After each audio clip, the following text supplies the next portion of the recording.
अस्सलाम वालेकुम। बिस्मिल्लाहिर्रहमानिर्रहीम। कायनात बनाने वाले, नरमी करने वाले, मेहरबानी करने वाले की शनाख्तियाँ पहचान के साथ दोस्तों, आज का लेक्चर बड़ा ही दिलचस्प होने वाला है, लिहाजा एंड तक मेरे साथ जुड़े रहें। काफ़ी सारी मालूमात मैं आप दोस्तों से शेयर करने वाला हूँ।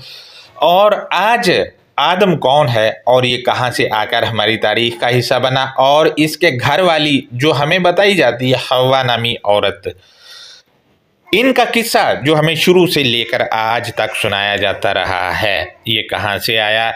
ये किस्सा हमारे मुआशरे में इतना मकबूल है कि अगर आप किसी बच्चे से भी कहेंगे कि ये क्या है तो पूरी की पूरी स्टोरी आपके आगे रख देगा। इसी तरह मेरी एक बार एक मौलवी साहब से बातचीत शुरू हुई तो उसने ये किस्सा छेड़ लिया और कहा कि आदम और हव्वा पहले इंसान थे जो रूए ज़मीन पर थे और वो जन्नत में रहते थे। मैंने कहा फिर? तो कहने लगा फिर इनको जन्नत से निकाल दिया गया। मैंने कहा क्यों निकाला? कहने लगा कि शैतान ने इनको वरगला के एक दरख्त का फल खिलवा दिया। तो मैंने कहा दरख्त कौन सा था और फल क्या था? तो कहने लगा वो गंदम का दाना था और गंदम का दरख्त था। मैंने उससे कहा कि गंदम का दाना ना तो फल होता है और ना ही गंदम का जो पौधा है वो दरख्त होता है, बल्कि इसको या तो पौधा कहा जाएगा या फिर इसको कहा जाएगा जड़ी बूटी। लिहाजा जब मैंने उससे ये कहा तो बात तो वो जलेबियाँ जो बनाते हैं वो बनाना शुरू कर दी। और मैंने कहा चलो अगर ये दाना खा भी लिया तो एक बंदे नहीं खाएगा, क्योंकि इतना छोटा होता है, वो तो दांतों में ही रह जाता है, दांतों के साथ ही लग लुग जाता है। तो कहने लगा कि नहीं, ये उन दिनों दाना जो है शुतुरमुर्ग के अंडे के जितना बड़ा होता था। और कहने लगा कि इसके दरमियान जो झिरी पड़ी है वो इस वजह से कि आधा आदम ने खाया था और आधा उसकी बीवी ने खाया था। तो मैं अपने दिल में एक तरह से हंस भी रहा था और दूसरी तरफ ये सोच रहा था कि देखें, एक अकीदा जो बना के इनके दिमागों में डाला गया, उस अकीदे का दिफा करने के लिए इनको क्या क्या कुछ कहना पड़ रहा है। लिहाजा इसी दौरान उसने कहा कि ये शुतुरमुर्ग के अंडे के जितना होता था। तो मैंने कहा अब क्यों छोटा हो गया? तो कहने लगा उन दिनों बरकत थी इस दाने पे, अब बरकत नहीं है। अब अंदाज़ा लगाएं कि क्या क्या शोशे फिर ये लोग छोड़ते हैं। लिहाजा दोस्तों इस पर मैं आज आप दोस्तों से शेयरिंग करूंगा और बताऊंगा कि ये किस्सा कहाँ से आया है। इस सिलसिले में मेरे पास एक किताब जिसको हमारे मजहबी पेशवा और हमारी आम पब्लिक कहती है कि ये क्रिश्चियनों और यहूदियों की किताब है, और क्रिश्चियनों और यहूदियों को ये लोग काफिर और मुशरिकीन कहते हैं। इनकी किताब बाइबल है, उससे कुछ हवाला जात मैं आप दोस्तों से आज शेयर करूंगा। और इस सिलसिले में मेरे पास बाइबल पुराना अहदनामा बुक पैदाइश, इसका बाब नंबर 2 है, इसका नंबर 7 है। इसमें लिखा है कि और खुदावंद खुदा ने ज़मीन की मिट्टी से इंसान बनाया और इसके नथनों में ज़िंदगी का दम फूंका तो इंसान जीती जान हो गया। अब आप देखें, ये कहानी बाइबल से लेकर हमारी तारीख में आई, तारीख फिर सुनाई लोगों को जब हमारे मजहबी पेशवाओं ने, तो ये उनका भी अकीदा बना और आम पब्लिक का भी अकीदा बना। जब ये दोनों काम हो गए तो तीसरा काम जो था, इसी को अल किताबिल मुबीन के तराजम में डालना था, वो भी कामयाबी से इन लोगों ने सर कर लिया। लिहाजा अल किताबिल मुबीन में जहाँ भी इतराब आया है 3 आया, वहाँ इन्होंने कहा कि इंसान को मिट्टी से बनाया है, जबकि अल किताबिल मुबीन की लिसान के मुताबिक ना तो 3 मिट्टी है और ना ही तराब मिट्टी है। इसी तरह जिसका भी ये तर्जुमा मिट्टी करते हैं उसका तर्जुमा मिट्टी नहीं बनता। लिहाजा दोस्तों ये अकीदा यूँ करके अल किताबिल मुबीन के तराजम में भी धकेल के काम को मज़ीद पक्का कर दिया गया ताकि लोग समझे कि हाँ ठीक है। और दूसरी तरफ बाइबल को मानने वाले हमारे जो क्रिश्चियन कम्युनिटी के लोग हैं वो कहते हैं कि कुरान मजीद तो यहाँ से कॉपी करके लिखा गया है। जब इनसे ये कहा जाता है हमारी मजहबी पेशवाओं से, तो फिर जवाब नहीं होता और फिर कहते हैं कि वो किताबें भी अल्लाह की, उसमें से कुछ तहरीफ होगी कुछ नहीं हुई है। इस तरह की जलेबियाँ फिर ये सुनाने लग जाते हैं। मजीद दोस्तों हम आगे देखते हैं तो लिखा है बाइबल के रेफरेंसेस में, आप दोस्तों से शेयर भी कर रहा हूँ, स्क्रीन पर देखें। और खुदावंद खुदा ने आदम को लेकर बागे अदन में रखा कि उसकी बागबानी और निगहबानी करे, यानी आदम का काम था बाग की देखभाल करना और उसको पानी वानी देना पौधों को। लिहाजा नंबर 16 में है, और खुदाबंद खुदा ने आदम को हुक्म दिया और कहा कि तू बाग के हर दरख्त का फल बेरोक टोक खा सकता है, यानी कोई पाबंदी नहीं, जिस फल को चाहे खा ले। नंबर 17 है, लेकिन नेक और बद की पहचान के दरख्त का कभी ना खाना, क्योंकि जिस रोज तूने उसमें से खाया तू मरा। यानी एक दरख्त था नेक और बद वाला, उसमें उसका नहीं खाना है, अगर खाएगा तो मरेगा तू। नंबर 18 में है, और खुदावंद ने कहा कि आदम का अकेला रहना अच्छा नहीं लगता, मैं इसके लिए एक मददगार उसकी मानद बनाऊंगा। दोस्तों, उसकी मानद यानी सेम उसी की तरह का मददगार बनाएगा। इससे पहले वाली 17 में है कि नेक और बद वाला दरख्त। अब यहाँ पर ये टाली कीकर पता नहीं केले का दरख्त क्या क्या ले लेते हैं, लेकिन यहाँ पर फिगरेटिव लैंग्वेज भी तो हो सकती है कि कोई थ्योरी हो जो अच्छाई और बुराई पर मबनी हो, उससे मना किया गया हो उसकी जानकारी के मुतल्लिक। मजीद 20 नंबर पर है, और आदम ने कुल चौपायों और हवा के परिंदों और कुल दश्ती जानवरों के नाम रखे, पर आदम के लिए कोई मददगार उसकी मानिंद ना मिला। अब यही वाला जो है थ्योरी जो है अल किताबुल मुबीन में सूरह अल बकरा कि अगर आप आयत नंबर 30 से शुरू करें तो वो 30 और 31 में और 32 में ये डाल दी गई है। लिहाजा उन आयात में भी ऐसा कुछ नहीं है, लेकिन इन्होंने डाल दिया ताकि ये तारीख में जो आया है इसको और अपने अकायद को लेकर उस पे थोप कर उनको सच्चा साबित किया जाए, तारीख और अपने अकायद को। मजीद हम देखते हैं 21 इसमें है, और खुदावंद खुदा ने आदम पर गहरी नींद भेजी और वो सो गया, और उसने उसकी पसलियों में से एक को निकाल लिया और उसकी जगह गोश्त भर दिया। यानी पसलियों से जो निकाला, पसलियों से जो भी निकाला, पसलियां वगैरह, उसकी जगह गोश्त भर दिया। अब आप यहाँ पर देखें, अगर पसलियों की जगह गोश्त भर दिया तो ढांचा हमारे वजूद का ऊपर का हिस्सा खड़ा ही नहीं हो सकता, रबड़ की मानिंद होगा, और टांगे खड़ी होंगी और निचला हिस्सा, ऊपर का हिस्सा जो नीचे गिरा हुआ होगा। जबकि हमारे वजूद का ऊपर का हिस्सा जो है वो पसलियों की वजह से ही स्ट्रक्चर है, और स्ट्रक्चर पर ये खड़ा हुआ है, हड्डियों पर, सॉरी कुव्वत हड्डियों की इसको खड़ा किए हुए।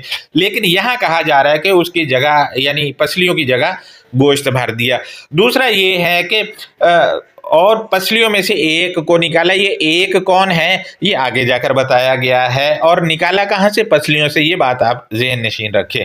22 में है, और खुदावंद खुदा उस पसली से जो उसने आदम से निकाली थी एक औरत बनाकर उसे आदम के पास लाई, यानी पसली से औरत बना डाली और उसको फिर आदम के पास ले। आदम के सामने ये काम नहीं किया, कहीं दूसरे पर्दे वगैरह में जाके या दूसरे कमरे वगैरह में या जहां भी आड़ में जाके कर लिया होगा। दोस्तों, यहाँ पर आप देखेंगे पसली से वो निकली है तो 23 में है, और आदम ने कहा कि ये तो अब मेरी हड्डी में से हड्डी और मेरे गोश्त में से गोश्त है, इसलिए नारी कहलाएगी, क्योंकि वो नर से निकली है, यानी नर से निकली है। दोस्तों, अब आप देखें कि इतनी मेहनत करना पड़ी, जैसे आदम का मुजस्समा बनाया था मिट्टी का, वैसा ही इसका भी बना के दोनों में एक ही दफ़ा दम मार देता तो दोनों जिंदा हो जाते। अब चीर फाड़ करके पसली निकाल के ये करने की क्या ज़रूरत थी भला। यानी ये एक ऐसी रोमांटिक कहानी जोड़ी गई है हमें दिलचस्पी दिलाने के लिए, जो आज तक हमारे पीछे से नहीं हटी है। 24 में है, और इस बात से मर्द अपने माँ बाप को छोड़ेगा, यानी जो औरत थी, नारी थी जो नर से निकली, उसके लिए मर्द अपने माँ बाप को छोड़ेगा और अपनी बीवी से मिला रहेगा और वो एक तन होंगे। अब आप देखें कि ये जो कहा जा रहा है कि अपने माँ बाप को छोड़ेगा, जबकि दुनिया के तमाम मर्द ऐसा नहीं करते, और ना ही दुनिया की तमाम औरतें ऐसी होती जो कहती हैं कि हम अपने सास और ससुर से अलग हों। अब ये जो कंट्रोडिक्शन आ रहा है इसको कौन हल करेगा। मजीद हम देखते हैं 25, और आदम और उसकी बीवी दोनों नंगे थे और शर्माते ना थे, यानी नंगे रह रहे थे। ना तो आदम के तन बदन पे कोई सूट बूट था, और ना ही उसकी जो हवा जो उसकी पसली से निकाली थी उस पे था। मजीद बाब नंबर 3 है। नंबर 1 है, सांप कुल दश्ती जानवरों से जिनको खुदावंद खुदा ने बनाया था चालाक था, और उसने औरत से कहा कि क्या वाकई खुदा ने कहा है कि बाग के किसी दरख्त का फल तुम ना खाना। अब ये सांप उनसे बातें किए जा रहा है। पॉइंट नंबर 2 है, औरत ने सांप से कहा कि बाग के दरख्तों का फल तो हम खाते हैं, यानी वो फल खाते हैं, नंबर 3 पर जो दरख्त बाग के बीच में है उसके फल की बाबत खुदा ने कहा कि तुम ना तो उसे खाना और ना छूना और वरना मर जाओगे। दोस्तों, कोई सेंटर में कोई दरख्त था, उसको छूने और खाने से मना किया गया था। नंबर 4 पर है तब सांप ने औरत से कहा कि तुम हरगज ना मरोगे, यानी तुम जो फल मना किया गया वो खा लो, मर नहीं सकते हो तुम। पॉइंट नंबर 5 है बल्कि खुदा जानता है कि जिस दिन तुम उसे खाओगे तुम्हारी आंखें खुल जाएंगी और तुम खुदा के मानिद नेक और बद के जानने वाले बन जाओगे। यानी वो ऐसा दरख्त था, उसमें से अगर फल खाओगे तो नेक की और बदी का जो तसव्वुर है उसका फ़र्क मालूम करने लग जाओगे। अब आप देखिए, अगर यहाँ पर दरख्त हम फिगरेटिव लैंग्वेज में लेते हैं तो कोई स्टडी होगी जो नेक और बद का जो रास्ता है वो दिखाती होगी कि ये नेकी का रास्ता है, ये बदी का रास्ता है, लेकिन हमारे यहाँ इसको दरख्त ले लिया जाता है। नंबर 6 पर है औरत ने जो देखा कि वो दरख्त खाने के लिए अच्छा और आंखों को खुशनुमा मालूम होता है और अक्ल बख्शने के लिए खूब है, तो इसके फल में से लिया और खाया और अपने शोहर को भी दिया और उसने भी खाया। यानी जो नेकी और बदी का दरख्त था उसमें से कुछ लिया और दोनों ने ही खा लिया, अपने घर वाले को भी खिला दिया। नंबर 7 है तब दोनों की आंखें खुल गईं और उनको मालूम हुआ कि वो नंगे हैं और उन्होंने अंजीर के पत्तों को सी कर अपने लिए लुंगियां बनाई। अब आप देखें कि पीछे बताया कि उनको पता ही नहीं था कि नंगे हैं, वो यहाँ पर आके बताया जा के लुंगियां सीली अंजीर के पत्तों को सी कर। दोस्तों, मजीद हम देखते हैं नंबर 8 पर और उन्होंने खुदावंद खुदा की आवाज़ जो ठंडे वक्त बाग में फिरता था, यानी ठंडा का वक्त था, गर्मी में नहीं घूम सकता था खुदा, उन्होंने फिर उसकी आवाज़ सुनी और आदम और उसकी बीवी ने आपको खुदावंद खुदा के हजूर से बाग के दरख्तों में से छुपाया, यानी अपने आप को दरख्तों में छुपा लिया ताकि अल्लाह इनको देख ना ले कि इन्होंने पत्ते वत्ते क्यों बांध रखे हैं। नंबर 9 पर है तब खुदावंद खुदा ने आदम को पुकारा और उससे कहा कि तू कहाँ है। नंबर 10 पर है उसने कहा मैं बाग में तेरी आवाज़ सुनी और मैं डरा क्योंकि मैं नंगा था और मैंने अपने आप को छुपाया। अब आप देखिए, एक तरफ तो कहा जा रहा है पत्ते बांध लिए, अब दूसरी तरफ यहाँ आके कहा जा रहा है वो नंगा था, यानी इसमें भी कंट्रोडिक्शन आ गया। अगर पत्ते बांध लिए हैं तो नंगा कैसे हो गया भाई, नंगे कैसे हो गए, आप खुद सोचिए। नंबर 11 पर है उसने कहा तुझे किसने बताया कि तू नंगा है, क्या तूने उस दरख्त का फल खाया जिसकी बाबत मैंने तुझको हुक्म दिया था कि उसे ना खाना। यानी उन्होंने खा लिया, अल्लाह को पता ही नहीं, खुदा को पता ही नहीं, उन्होंने खा लिया। हालांकि खुदा तो हर चीज़ की निगरानी करने वाला होना चाहिए, लेकिन यहाँ पता ही नहीं है उसको। 12 पर है आदम ने कहा जिस औरत को तूने मेरे साथ किया उसने मुझे उस दरख्त का फल दिया और मैंने खाया। नंबर 13 पर है तब खुदा ने औरत से कहा कि तूने ये क्या किया। औरत ने कहा सांप ने मुझको बहकाया तो मैंने खाया, यानी सांप की बातों में ये आ गई थी। नंबर 14 है और खुदा ने सांप से कहा इसलिए कि तूने ये किया तो तू सब चौपायों और दश्ती जानवरों में मलऊन ठहरा, तू अपने पेट के बल चलेगा और अपनी उम्र भर खाक चाटेगा। अब देखे, सांप के मुतालिक कहा जा रहा है कि खाक चाटेगा, जबकि सांप जो है वो चूहे वगैरह ऐसी चीज़ें मेंढक वगैरह खाते हैं। खाक चाटते हुए क्या आपने कभी सांप को मिट्टी चाटते देखा तो मुझे बताएं। दोस्तों, या तो यहाँ पर सांप को फिगरेटिव लैंग्वेज में ले लेके एक फ्राडिया था, जो जैसे हमारे यहाँ कहा जाता है यार तुम तो सांप हो जो इंसानों को डसे जा रहे हो, अगर वैसा बंदा था तो फिर तो चलो ठीक है कि वो मिट्टी चाट गया, लोगों को धोखा देने वाले को जैसे हम कहते हैं कि यार ये गंदगी खाता है, तो उस जाविये में के मुताबिक तो ठीक है। अगर ये सांप रेंगने वाला था जैसा कि यहाँ बता दियो, फिर तो सांप को आपने मिट्टी चाटते देखा ही नहीं होगा। जबकि यहाँ फिगरेटिव लैंग्वेज इस्तेमाल नहीं हुई क्योंकि पेट के बाल चलने का कहा जा रहा है। नंबर 15 पर है और मैं तेरे और औरत के दरमियान और तेरी नस्ल और औरत की नस्ल के दरमियान अदावत डालूंगा, वो तेरे सर को कुचलेगा और तू उसकी एड़ी पर काटेगा। यानी सांप को आदम डंडे मार मार के उसके सर पर उसको मार देगा और तेरा जब भी मौका लगेगा तू उसकी एड़ी पर डंग मारेगा। जबकि आपने देखा होगा सांप हमेशा एड़ी पर नहीं काटता, कहीं पे भी काट सकता है जहाँ से वो मौजूद हो। कुछ सांप तो ये है कि दूर से ही जहर आंखों में फेंक देते हैं, लेकिन यहाँ जो सांप है वो सिर्फ एड़ी से काटने वाले, बाकी सांपों का ताल्लुक नहीं है उससे।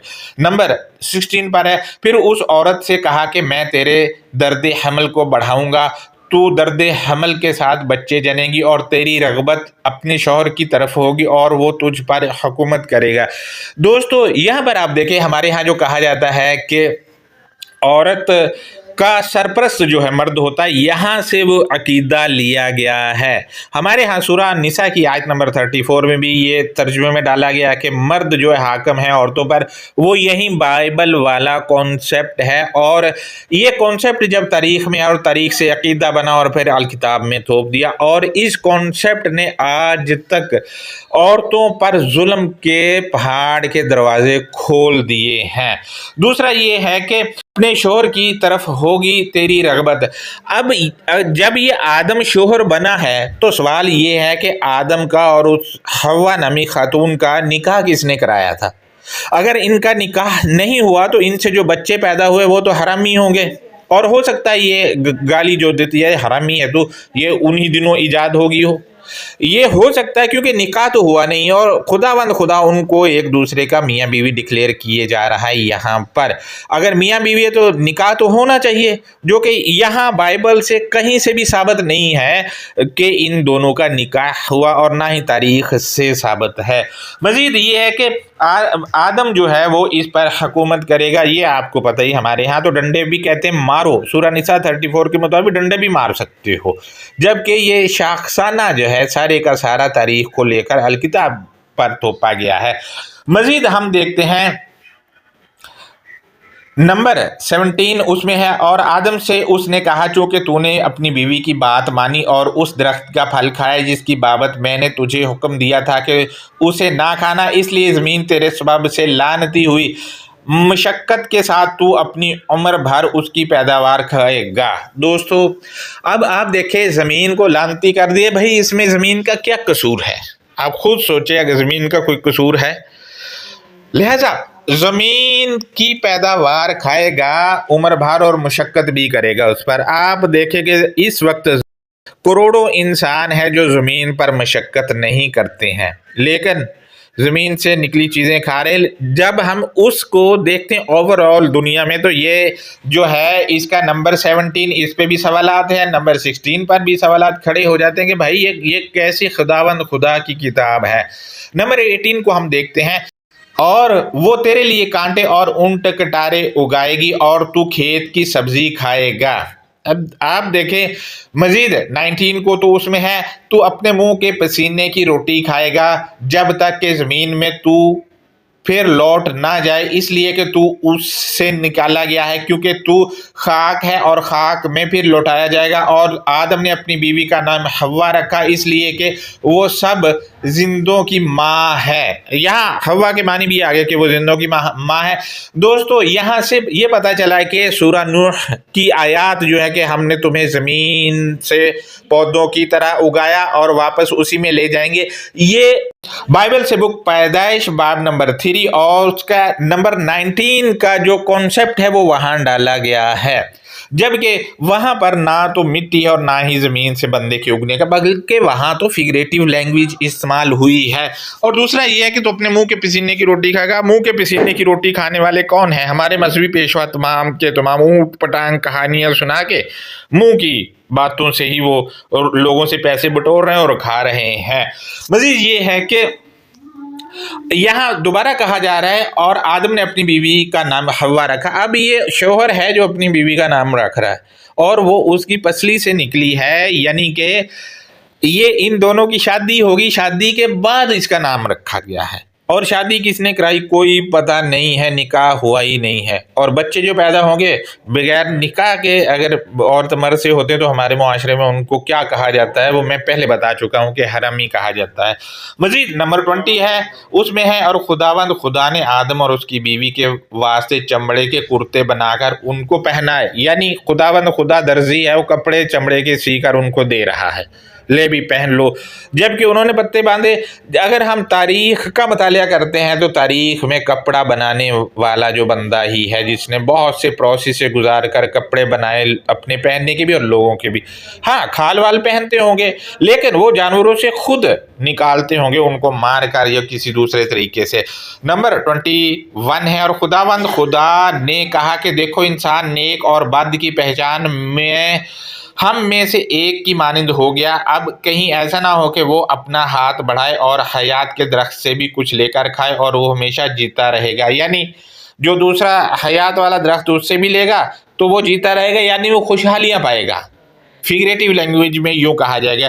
22 میں ہے، اس لیے خدا نے اس کو باغ عدن سے باہر کر دیا تاکہ وہ اس کی زمین جس میں سے وہ لیا گیا تھا کھیتی کرے۔